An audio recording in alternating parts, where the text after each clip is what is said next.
মুঠোফোন অপারেটরদের গ্রাহকের অজান্তে টাকা কাটা বন্ধে চালু হচ্ছে মনিটরিং সিস্টেম। জানা যাবে কল ড্রপের হার ও ইন্টারনেটের গতি। শুরু হবে জুনেই। কমতে শুরু করেছে পাইকারি বাজারে পেঁয়াজের দাম। দেশি পেঁয়াজ উঠলে আরও কমার আশা। রমজানকে কেন্দ্র করে বাজার অস্থিতিশীল করার চেষ্টা, অভিযোগ খুচরা বিক্রেতাদের। দেশি বিদেশি পর্যটক আকর্ষণে কক্সবাজারে চালু হলো জনপ্রিয় কায়াকিং। বিনোদনে নতুন মাত্রা, প্রতি ঘন্টায় খরচ পড়বে ৩০০ টাকা। এবং মহামারীর বছরে সারা বিশ্বে বৈদ্যুতিক গাড়ি বিক্রিতে রেকর্ড। প্রতিযোগিতায় এগিয়ে টেসলা আর ফোক্সওয়াগন। বর্তমানে বিশ্বে চলছে ১ কোটির ওপরে বৈদ্যুতিক গাড়ি।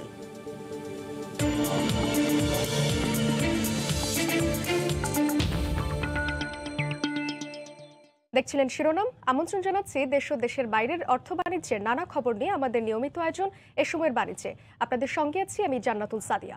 মুঠোফোন অপারেটরদের ফাঁকিবাজি বন্ধে টেলিকম মনিটরিং সিস্টেম চালু করতে যাচ্ছে বিটিআরসি। এই সিস্টেম চালু হলে অপ্রয়োজনীয় সেবার নামে গ্রাহকের অজান্তে টাকা কাটতে পারবে না অপারেটররা। এমনকি গোপন রাখতে পারবে না কল ড্রপ হার, ইন্টারনেটে ধীর গতি সহ অন্য কোনো তথ্যই। মুঠোফোন সেবার প্রতিটি মুহূর্ত থাকবে নজরদারিতে। নিয়ন্ত্রক সংস্থা আশা করছে জুন মাসের মধ্যে চালু হবে এই পর্যবেক্ষণ ব্যবস্থা। এ বিষয়ে বাংলালিংক গ্রামীণফোন মন্তব্য না করলেও স্বাগত জানিয়েছে রবি। শুভ খানের রিপোর্টে বিস্তারিত। করোনাকালে হুটহাট কল ড্রপ, কথা শুনতে না পাওয়া, ইন্টারনেটের ধীরগতি, সেবার নামে গ্রাহকের অজান্তে টাকা কাটা সহ মুঠোফোন সেবা নিয়ে অভিযোগের শেষ নেই গ্রাহকদের। সেবার বিভিন্ন পর্যায়ে ফাঁকি থাকলেও মান পরিমাপ কিংবা নজরদারির প্রযুক্তি নেই বিটিআরসির কাছে। টেলিকম সেবার চিত্র জানতে নিয়ন্ত্রক সংস্থার একমাত্র ভরসা মুঠোফোন অপারেটরদের দেয়া প্রতিবেদন। এসব সমস্যা দূর করতে টেলিকম মনিটরিং সিস্টেম স্থাপন করতে যাচ্ছে নিয়ন্ত্রক সংস্থা। এই নজরদারি ব্যবস্থার দুটি অংশ রয়েছে। একটি বিটিআরসিতে স্থাপিত মনিটরিং এবং তথ্য ব্যবস্থাপনা করবে। অন্য অংশটি মুঠোফোন অপারেটরদের বিভিন্ন নেটওয়ার্ক পয়েন্টে যুক্ত থাকবে, যা প্রয়োজনীয় তথ্য সংগ্রহ করে বিটিআরসিতে পাঠাবে। এছাড়া অপারেটররা যেসব সেবা বা প্যাকেজের মূল্য বাস্তবায়ন করছে তাতে বিটিআরসির অনুমোদন আছে কিনা তাও যাচাই করা যাবে। তবে এই প্রযুক্তি ক্রয় প্রক্রিয়া সম্পর্কে বিস্তারিত জানায়নি নিয়ন্ত্রক সংস্থা। বা যে কারণে যাওয়ার কথা সেটার টাকা দেখা যায় তার চেয়ে অনেক বেশি। এটা সাবস্ক্রাইবের ঠিক হিসাব পাচ্ছে না। তো এসব ক্ষেত্রে এগুলো ভালো ভূমিকা রাখবে। টিএমএস সিস্টেমের বিষয়ে যোগাযোগ করলেও মন্তব্য করতে রাজি হয়নি বাংলালিংক, সাড়া দেয়নি গ্রামীণফোনও। তবে এই উদ্যোগকে ইতিবাচক বলছে রবি। আমরা অবশ্যই ওয়েলকাম করি। আমরা মনে করি যে এটার মাধ্যমে আমাদের ইন্ডাস্ট্রির উপর ট্রাস্টটা বাড়বে। আমাদেরও যদি কোনো ভুল ত্রুটি থাকে সেক্ষেত্রে অবশ্যই আমাদের শোধরানোর জায়গা থাকবে। বিটিআরসি বলছে প্রাথমিকভাবে এই সিস্টেমে মুঠোফোন অপারেটররা যুক্ত হবে। পরে অন্যান্য অপারেটর আইজিডব্লিউ, আইআইজি, আইসিএক্সকে এই সিস্টেমে যুক্ত করা হবে। শুভ খান, সময় সংবাদ, ঢাকা। শেষ সপ্তাহে ঢাকা স্টক এক্সচেঞ্জ ডিএসইতে ঊর্ধ্বমুখী প্রবণতায় শেষ হয় লেনদেন। এক সপ্তাহে বাজার মূলধন বৃদ্ধি পেয়েছে প্রায় ৯.৫ কোটি টাকা। যদিও একই সময়ে ডিএসইর প্রধান সূচক আগের সপ্তাহের চেয়ে কমেছে ৪৬ পয়েন্ট। আগের সপ্তাহের ৫,৫১৫ পয়েন্ট নিয়ে গেল সপ্তাহের প্রথম কার্যদিবস শেষে ডিএসইর প্রধান সূচক দাঁড়ায় ৫,৫৮৪ পয়েন্টে। রোববার প্রায় ১৭০ কোটি টাকা বেড়ে লেনদেন হয় ৮৭৬ কোটি ৭৫ লাখ টাকা। পরদিন সোমবারে শেয়ার বিক্রি ও লেনদেন নিম্নমুখী হলেও প্রধান সূচক বেড়ে দাঁড়ায় ৫,৬০৪ পয়েন্টে। লেনদেন হয় ৭২১ কোটি ৫১ লাখ টাকা। তৃতীয় দিন আবারও বৃদ্ধি পায় শেয়ার বিক্রি ও লেনদেনের পরিমাণ। আগের দিনের চেয়ে শেয়ার বিক্রি বাড়ে ৩১,৫১৭টি, লেনদেন বেড়ে দাঁড়ায় ১,০৪৩ কোটি ৩৮ লাখ টাকায়, যা পুরো সপ্তাহের মধ্যে ছিল সর্বোচ্চ। চতুর্থ কার্যদিবসে শেয়ার বিক্রি, বাজার মূল্য, সূচক সবই ছিল নিম্নমুখী।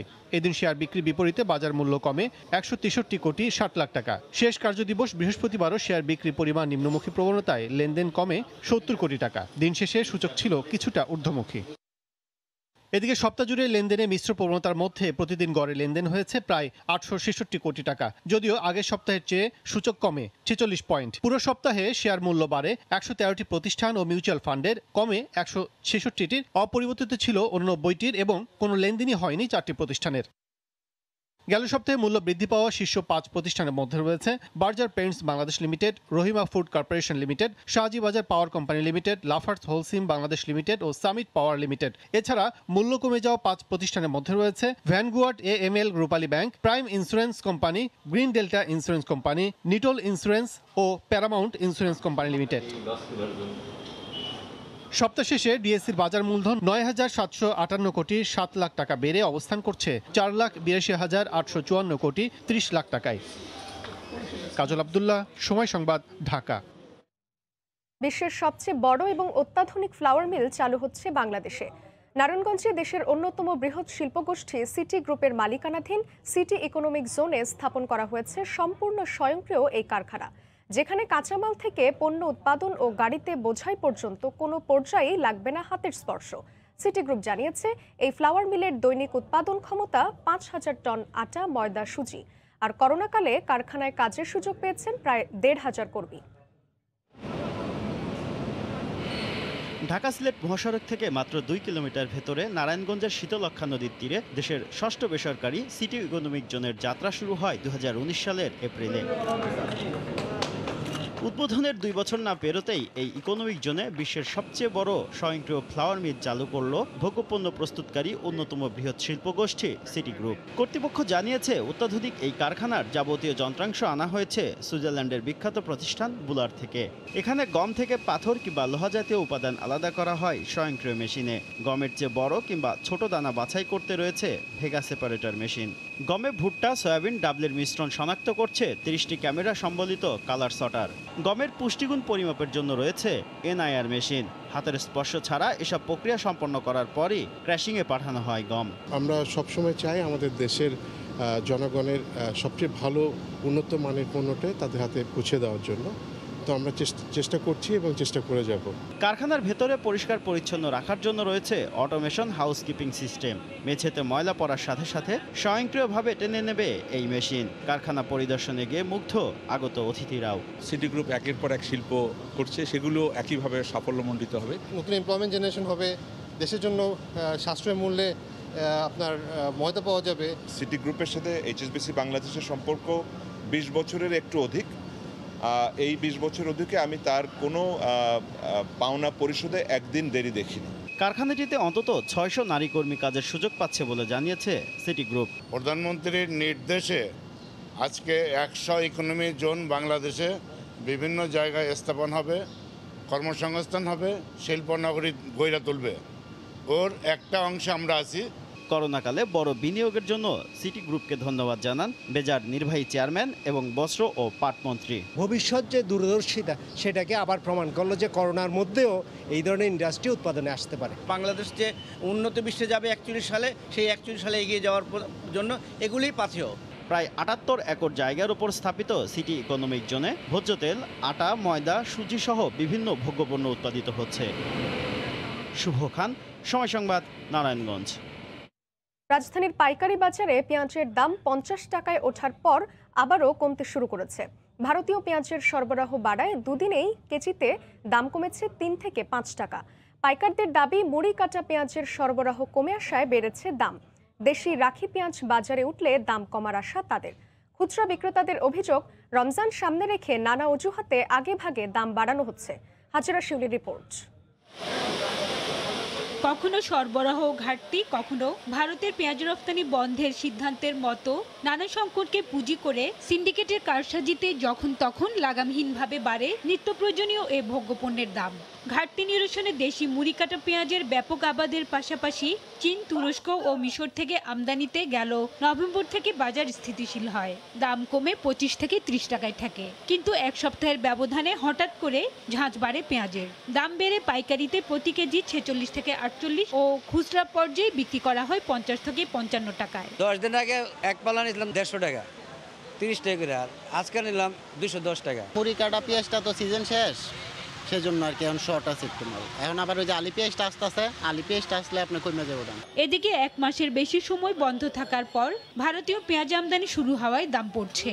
শ্যামবাজারে পাইকারি আড়তে 3 থেকে 5 টাকা কমে প্রতি কেজি দেশি পেঁয়াজ 35 থেকে 37 টাকা এবং কারওয়ান বাজারে 42 থেকে 44 টাকায় বিক্রি হচ্ছে। গভর্নমেন্টের ওই আইপি বন্ধ করে দেওয়ার জন্য মূলত দামটা বাড়ছে। সপ্তাহে আমাদের 10 টাকা বেড়ে গেছিল, এখন আবার কালকের থেকে আজ 5 টাকা কম, এখন কমার সম্ভাবনা বেশি। যদিও খুচরা বিক্রেতারা বলছেন মোকামে পেঁয়াজের কমতি না থাকলেও নানা অজুহাতে দাম বাড়ানো হয়।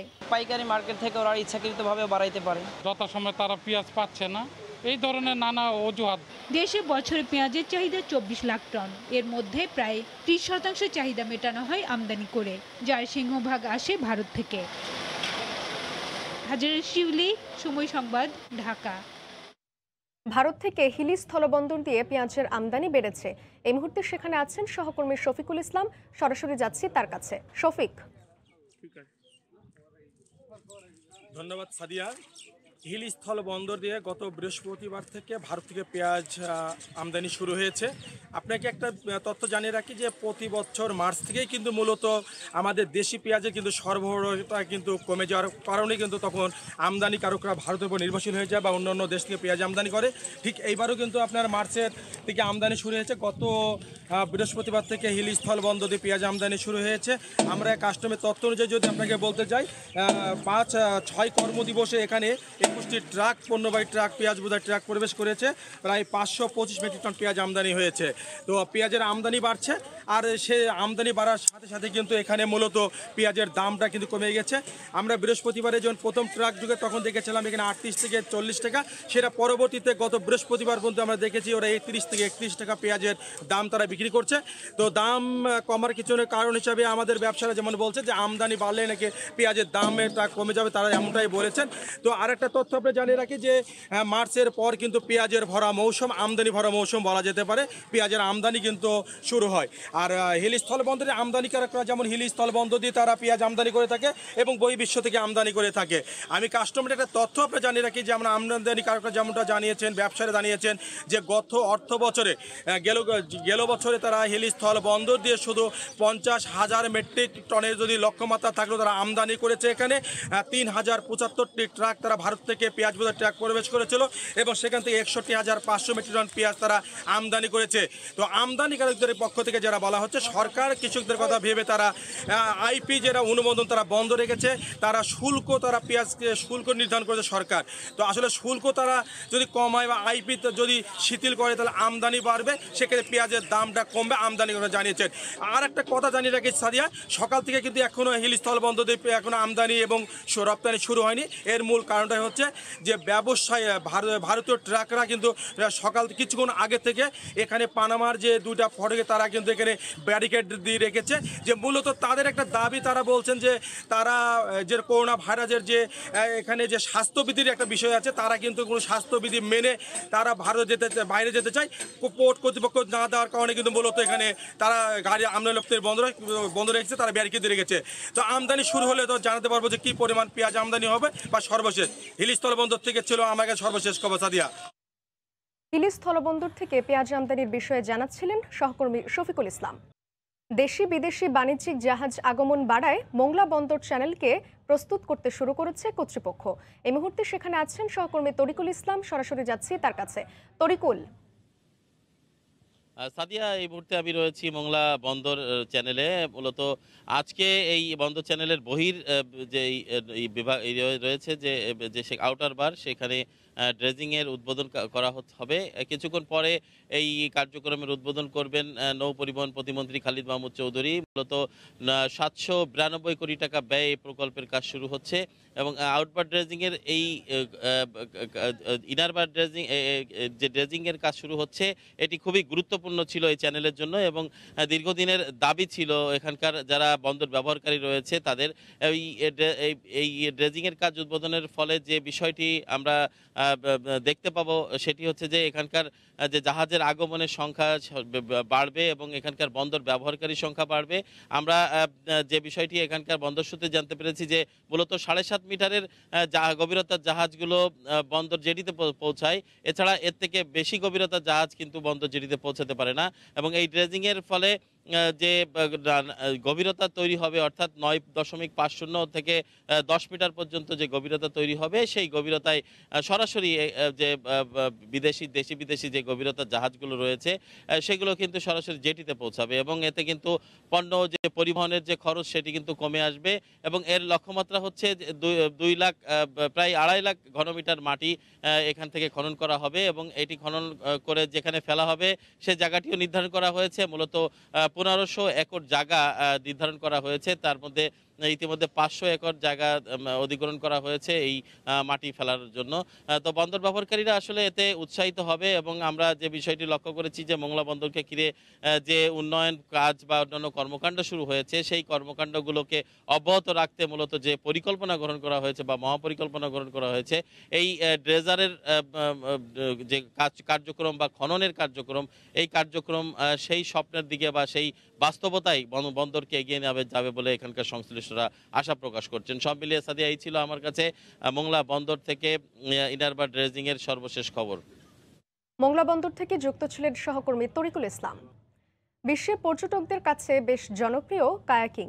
দেশ বিদেশে জনপ্রিয় হলেও কক্সবাজারে কায়াকিং করার সুযোগ এটাই প্রথম, যা বিনোদনের জন্য নতুন মাত্রা যোগ করেছে বলে মনে করছেন সংশ্লিষ্টরা। আরও জানাচ্ছেন সুজাউদ্দিন রুবেল। নৌকার মতো দেখতে ছোট নৌযান কায়াক। সারা বিশ্বে জল, জঙ্গল, নদী, সমুদ্রপ্রিয় মানুষরা ছোট এই নৌযানে চড়ে এক প্রান্ত থেকে যান অন্য প্রান্তে। একেই বলে কায়াকিং। কক্সবাজার মেরিন ড্রাইভ সড়কের রেজু খাল সরাসরি সাগরের সঙ্গে সংযুক্ত হওয়ায় নীল স্বচ্ছ পানি। তাই কায়াকিং করতে করতে প্রকৃতির এমন মুগ্ধতায় নিজেদের হারাচ্ছেন বিশ্বের সর্ববৃহৎ সমুদ্র সৈকত দেখতে আসা পর্যটকরা। এটা আমাদের কাছে নতুন, কারণ আমাদের দেশে এরকম কোনো আগে কায়াকিং এর ব্যবস্থা ছিল না। এটা আমাদের নতুন একটা এন্টারটেইনমেন্ট আমাদের জন্য। আমার বাবার সাথে কায়াকিং করে আমি খুব মজা পেয়েছি। শুধু দেশি নন, কায়াকিং করতে ছুটে আসছেন বিদেশি পর্যটকরা। আমি কলকাতা থেকে এসেছি, আর এটা আমার লাইফে ফার্স্ট কায়াকিং এক্সপেরিয়েন্স, অনেক ভালো লাগলো। প্রশাসনের সহযোগিতা পেলে কায়াকিং এর মতো আরো বিনোদনের ব্যবস্থা করা সম্ভব বলে জানালেন এই উদ্যোক্তা। কায়াকিংটাই মিসিং ছিল, তো বিদেশি পর্যটনের সমৃদ্ধির কথা মাথায় রেখেই আমরা সর্বপ্রথম এখানে কায়াকিংটা শুরু করি। সপ্তাহে 7 দিনই সকাল 7টা থেকে সন্ধ্যা 6টা পর্যন্ত করা যায় কায়াকিং। একটা কায়াকে বসা যায় 2 জন, আর প্রতি ঘন্টা কায়াকিং করতে দিতে হবে মাত্র 300 টাকা। কায়াকিং এর প্রসার কক্সবাজারের পর্যটনকে শুধুমাত্র সমৃদ্ধই করবে না, বরং কর্মসংস্থান সুযোগ তৈরি করবে অনেকের জন্য।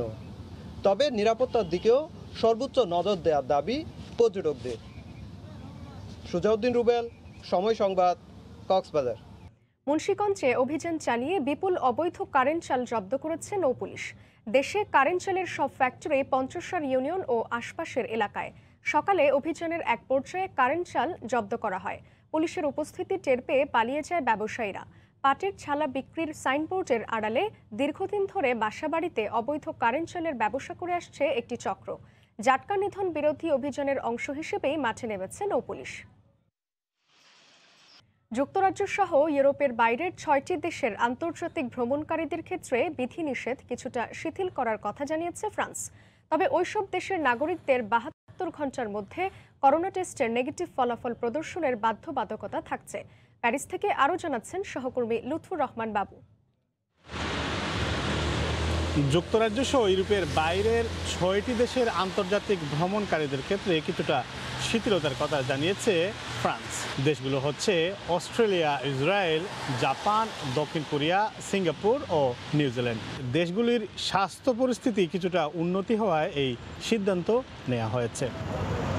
ফ্রান্সের করোনা পরিস্থিতি অনেক খারাপ হওয়ায় গেল কয়েক মাস আগে ফ্রান্স থেকে বাইরে যে কোনো দেশে যাওয়ার ক্ষেত্রে দেশটি বাধ্যবাধকতা করে। এ সময় দেখা গেছে অনেক বাংলাদেশি প্রয়োজনীয় তথ্য প্রমাণাদি বিমানবন্দরে প্রদর্শন করতে না পারার কারণে তাদেরকে ফিরতে হয়েছিল।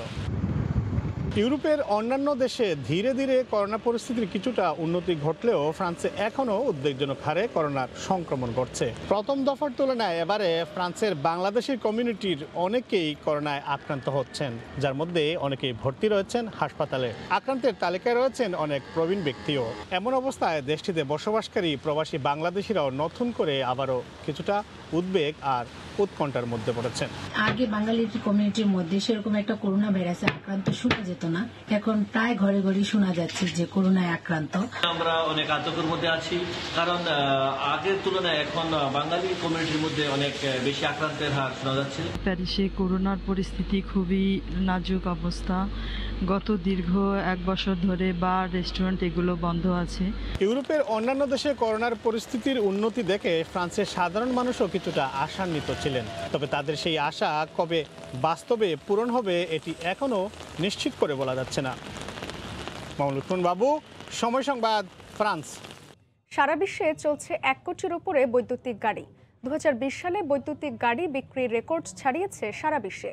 বর্তমানে বৈদ্যুতিক গাড়ি বিক্রিতে শীর্ষ 5 অবস্থানে আছে চীন, জার্মানি, যুক্তরাষ্ট্র, ফ্রান্স ও ব্রিটেন। মহামারীর বছরে তো গাড়ি বিক্রি হওয়ারই কথা ছিল না। বছরের বেশিরভাগ সময় তো ঘরে বসেই কাটাতে হয়েছে। এরপরও 2020 সালে বৈদ্যুতিক গাড়ি বিক্রি রেকর্ড ছাড়িয়েছে সারা বিশ্বে। গেল বছর সারা বিশ্বে 38% বেড়েছে বৈদ্যুতিক গাড়ির বিক্রি। সারা বিশ্বের শীর্ষ 11টি দেশে গেল বছর 77 লাখ বৈদ্যুতিক গাড়ি বিক্রি হয়েছে। 2020 সালের তথ্য অনুযায়ী সারা বিশ্বে বৈদ্যুতিক গাড়ির মজুদ আছে 1 কোটি 10 লাখ, যেখানে 2015 সালে এ সংখ্যা ছিল 10 লাখের কিছু বেশি। গেল বছর চীনে 3% বেড়েছে বৈদ্যুতিক গাড়ির বিক্রি। 2019 সালে জার্মানির বৈদ্যুতিক গাড়ি বিক্রি হয়েছে 1 লাখের ওপরে, যেখানে 2020 সালে প্রায় 4 লাখের কাছাকাছি বৈদ্যুতিক গাড়ি বিক্রি করেছে দেশটি। সারা বিশ্বে বৈদ্যুতিক গাড়ি বিক্রিতে দ্বিতীয় অবস্থানে জার্মানি। বছর ব্যবধানে 264% বেড়েছে দেশটির বৈদ্যুতিক গাড়ির বিক্রি। ফ্রান্স আর ব্রিটেনে বৈদ্যুতিক গাড়ির বিক্রি বেড়েছে 180 ও 140%। অন্যদিকে ডেনমার্কে বৈদ্যুতিক গাড়ির বিক্রি বাড়ল 245%। ইতালিতে বৈদ্যুতিক গাড়ির বিক্রি বেড়েছে 250%। তবে কোনো প্রতিদ্বন্দ্বী বৈদ্যুতিক গাড়ি বিক্রিতে যাকে পেছনে ফেলতে পারছেন না তিনি এলন মাস্ক। সিলিকন ভ্যালির এ মোগল বার্লিনে জায়ান্ট ফ্যাক্টরি তৈরি করছে, যেখানে বছরে 5 লাখ বৈদ্যুতিক গাড়ি তৈরি করা হবে। 2020 সালে টেসলার বৈদ্যুতিক গাড়ি বিক্রি হয়েছে 5 লাখ, যেখানে ফোক্সওয়াগনের হয়েছে 4,21,000। এখন পর্যন্ত বিশ্বের সর্বাধিক বিক্রি হয়েছে টেসলার বৈদ্যুতিক গাড়ি টেসলা মডেল 3। গেল বছর এই মডেলের 3,62,800 গাড়ি বিক্রি হয়েছে। ঈশিতা ব্রহ্ম, সময় সংবাদ। এ সময়ের বাণিজ্যের শীর্ষ সংবাদগুলো জানিয়ে দিচ্ছি আরও একবার। মুঠোফোন অপারেটরদের গ্রাহকের অজান্তে টাকা কাটা বন্ধে চালু হচ্ছে মনিটরিং সিস্টেম। জানা যাবে কল ড্রপের হার ও ইন্টারনেটের গতি। শুরু হবে জুনেই। কমতে শুরু করেছে পাইকারি বাজারে পেঁয়াজের দাম। দেশি পেঁয়াজ উঠলে আরও কমার আশা। রমজানকে কেন্দ্র করে বাজার অস্থিতিশীল করার চেষ্টা, অভিযোগ খুচরা বিক্রেতাদের। এবং দেশি বিদেশি পর্যটক আকর্ষণে কক্সবাজারে চালু হলো জনপ্রিয় কায়াকিং। বিনোদনে নতুন মাত্রা। প্রতি ঘন্টায় খরচ পড়বে 300 টাকা। এই ছিল সময়ের বাণিজ্যের সঙ্গে থাকুন সময়ের।